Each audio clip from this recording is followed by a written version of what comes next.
Oliver North. Despite all their money and friends of convenience like Alvarez and D'Abuisson, the Americans just weren't doing too well with their wars in Central America. Early on, it was clear to most in the CIA that I was not willing to help the Contras.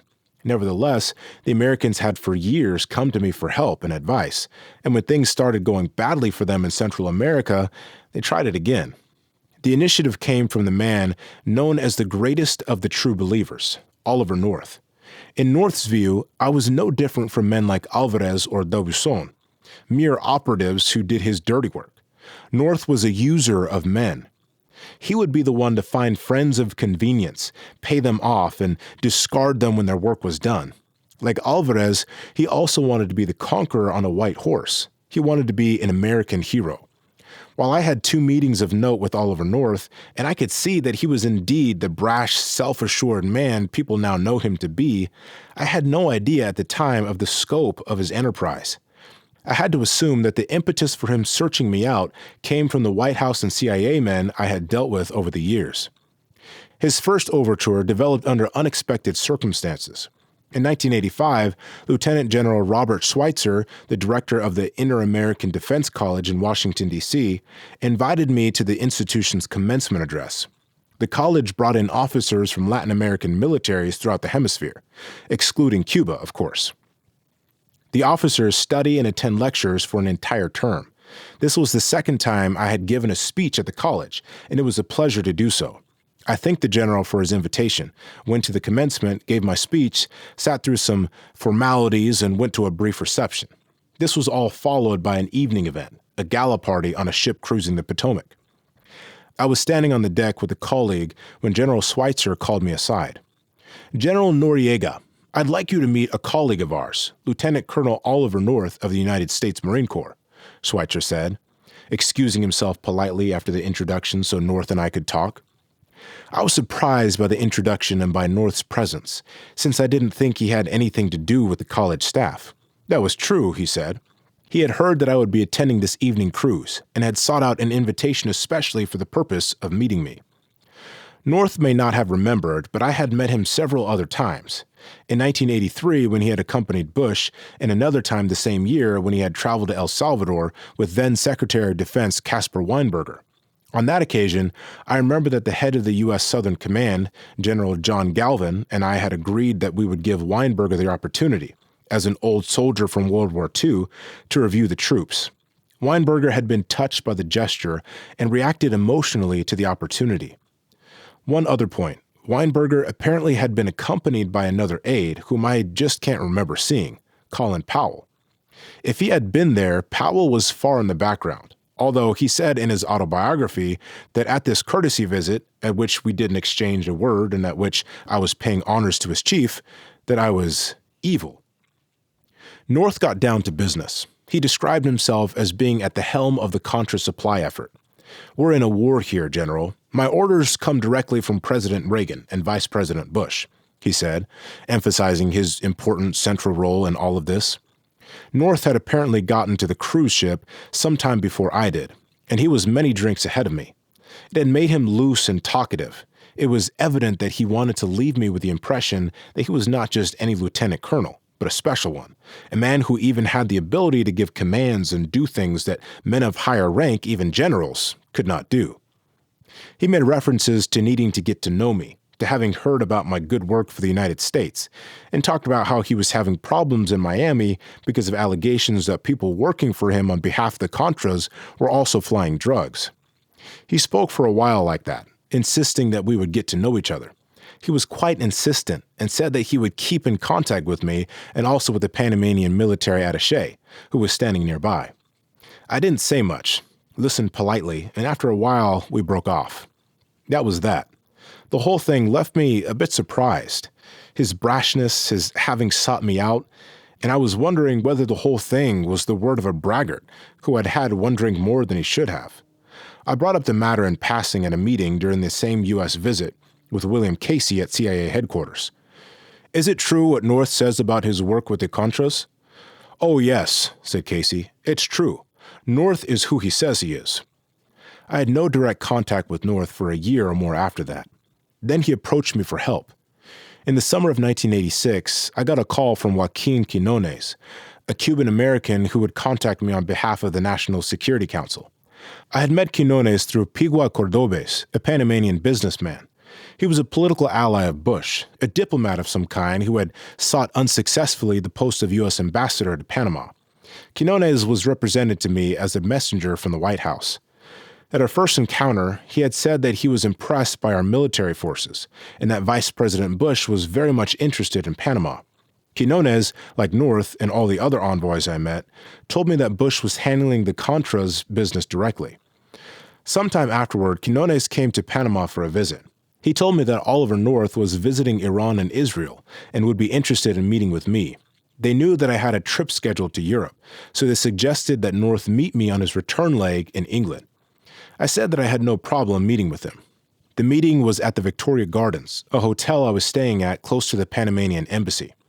I was accompanied by a young diplomat assigned to the embassy, named Jorge Constantino.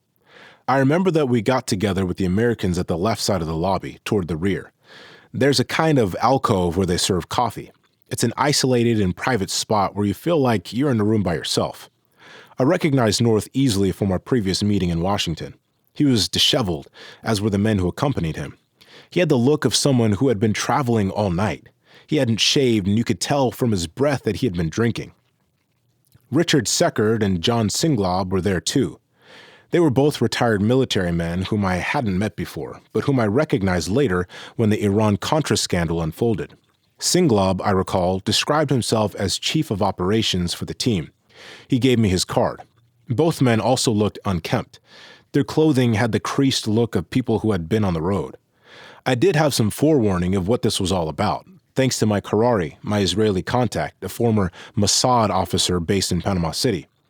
Harari had given me a general briefing about what they were up to, that they had been on a mission to the Middle East, including Iran. There was a story of a ship that had left Israel supposedly carrying food or candy or some nonsense like that. Of course, it was really carrying weapons to Iran. I knew the possible reasons for this meeting after my previous contact with North. At the time, the U.S. Congress was ready to stop any covert operation that cost too much, took too long, or in which Americans were liable to be killed. What the American government needed were intermediates who could handle clandestine operations on their behalf. I am convinced that these were not freelance operations. Both Bush and Reagan were always completely tuned into and briefed on what was going on.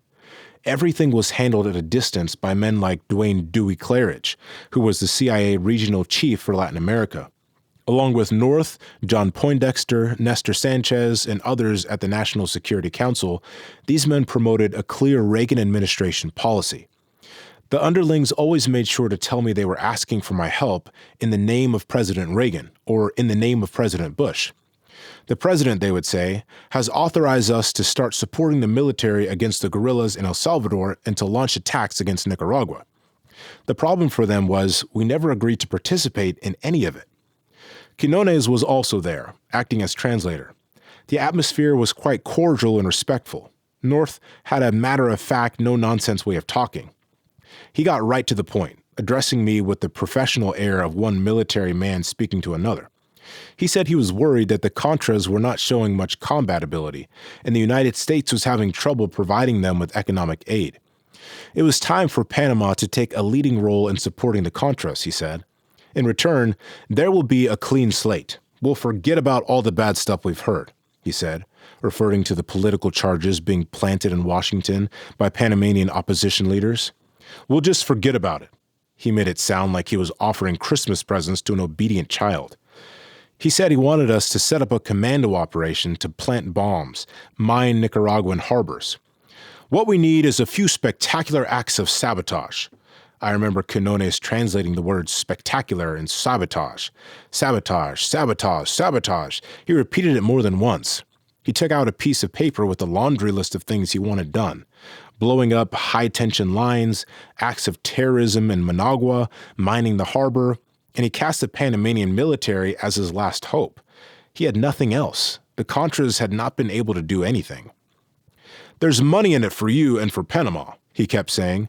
Money to develop military projects, for more weapons, for whatever you need.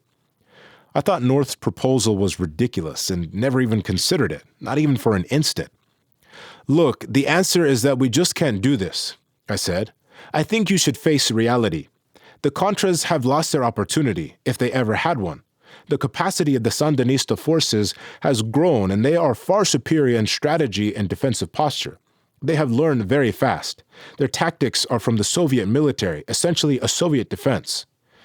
North betrayed no particular emotion as I analyzed the military situation, but his interest was piqued by my mention of the Russians. I need to get more information about this so I can pass it on, he said. Give me an analysis and make it a good one. Explain everything you told me about the Contras and the Sandinistas and the Soviet defense doctrine.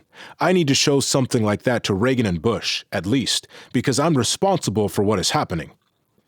He seemed to be taking what I had to say in terms of one military man talking to another. His attitude appeared to be, okay, you're not helping me on the ground, but we need a good military analysis of the situation. We need your expertise. This is the first time I've heard this. I sent the document to him through Quinones, and I remember hearing no more about it until the discovery of the Contra scandal. Quinones called me to say that the report was among the documents shredded in North's office. It was a more detailed version of what I said just a few months later in Tokyo before a group of diplomats attending a meeting of the Japan-Panama Friendship Association. In a carefully worded rebuke of U.S. policy, I said that we supported a regional settlement to the civil wars of Central America. We face the undeniable fact that the political and military crisis in Central America is being prolonged, and along with it, the economic crisis of the region is growing more acute, I said. And the insistence on a strictly military solution undermines social programs because the more that is spent on arms, there are fewer economic resources for hospitals, schools, low-cost housing, and highways.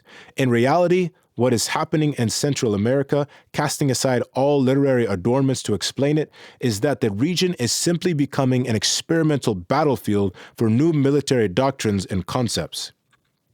It was evident from everything I knew and from what was confirmed by meeting with him that North was trying to juggle 100 chess pieces to try to make the Contra and Iran deals work. I only knew about one piece: me. I think he and his confidants, men who also included Elliott Abrams, the U.S. Assistant Secretary of State for Inter-American Affairs, and John Poindexter, were grasping for anything that would work. The Contras were not making any progress. The Honduras front was too visible and weak. The southern front was collapsing. There was limited money to finance the war. Perhaps Panama could make the difference. And when I refused, one has to conclude that the real reaction was vindictive, angry, filled with calls for revenge against the pawn who wouldn't play along. North pretended to his superiors that I was the one who had sought this meeting, that I was the one who offered to infiltrate Nicaragua and take up arms. Just before North's unsuccessful 1994 campaign for the U.S. Senate in Virginia, I broke my silence with the news media and was interviewed about this subject on television in the United States.